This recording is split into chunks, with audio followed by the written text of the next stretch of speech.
a todos na santa paz do Senhor. Amém.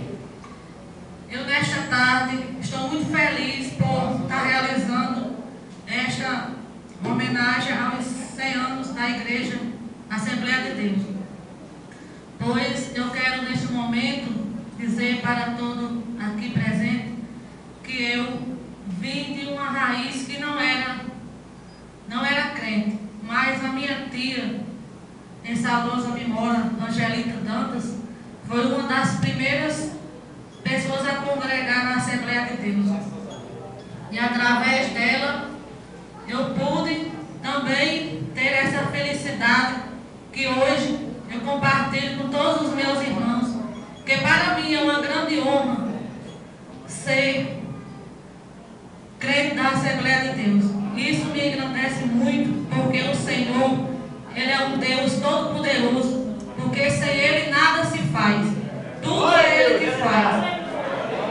Todos nós só temos vida e nos movimentamos porque o Senhor nos dá o fôlego da vida.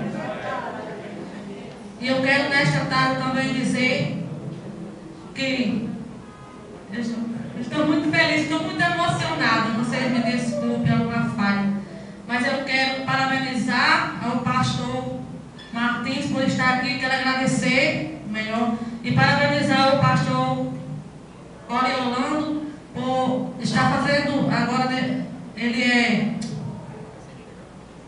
o pastor da nossa cidade, uma pessoa muito boa, uma pessoa muito fiel. Pastor, eu sou muito feliz com o Senhor aqui, viu? E eu quero neste momento deixar esses versículos para a reflexão de todos que aqui estão. É no livro dos Salmos, Salmo 126, que diz assim: quando o Senhor trouxe do cativeiro os que voltavam a Sião, estávamos como os que sonham. Então a nossa boca se encheu de riso e a nossa língua de cânticos. Então se dizia entre as nações: grandes coisas tem feito o Senhor a estes. Grandes coisas fez o Senhor por nós e por isso estamos alegres. Quero agradecer nesta tarde e dizer para aqueles que ainda não fazem parte desta grande família que o Senhor está de portas e com o coração aberto esperando que você se renda aos pés do Senhor